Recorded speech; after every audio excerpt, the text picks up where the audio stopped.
कौन नहीं जानता है। देश की आजादी की उस लड़ाई में सरदेव भाई जी को नजरबंद किया गया, जेल के अंदर डाला गया, साहित्य कल्याण का साहित्य जब्त तो हुआ, लेकिन उन्होंने उसकी परवाह किए बगैर लगातार कार्य करते रहे। हर एक उस क्रांतिकारी के साथ सहयोगी बने रहे। यह भक्ति की वह शक्ति है जो सदैव भारत की धरती ने दिया।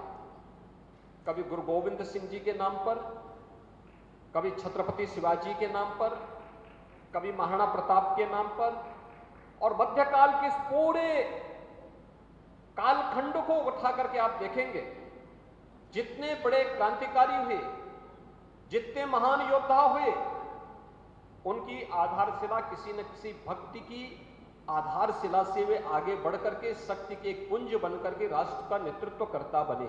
और राष्ट्र के नेतृत्वकर्ता के रूप में उस कालखंड में उनका जो बलिदान था वह देश के लिए एक नई प्रेरणा का केंद्र बिंदु बना। और वही कारण था कि सरदेव भाई जी ने इन सभी बातों को अपने जीवन का हिस्सा बना करके निरंतर उसको वे अंगीकार करते रहे। साहित्य के क्षेत्र में इतना अद्भुत कार्य गीता प्रेस के माध्यम से रहा हो, आदि पत्रिका कल्याण के आदि संपादक के रूप में उनके द्वारा दिए गए योगदान का रहा हो, या फिर गीता वाटिका में अपनी साधना स्थली में आकर के सरदेव राधा बाबा के साथ मिलकर के, दोनों दो शरीर थे लेकिन दोनों में एक आत्मा निवास करती थी। एक राधा बाबा, सरदेव राधा बाबा पूरी तरह आध्यात्मिक साधना में लीन,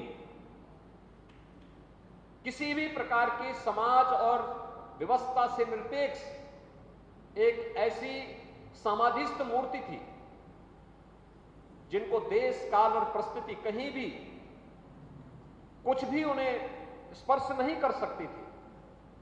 लेकिन इन दोनों महापुरुषों का आध्यात्मिक सानिध्य इतने लंबे समय तक एक साथ चला कि दोनों दो शरीर थे लेकिन आत्मा दोनों में एक निवास करती थी। आध्यात्मिक यात्रा दोनों की एक साथ चली, एक लंबे समय तक चली, और आज उसी का परिणाम है गीता वाटिका।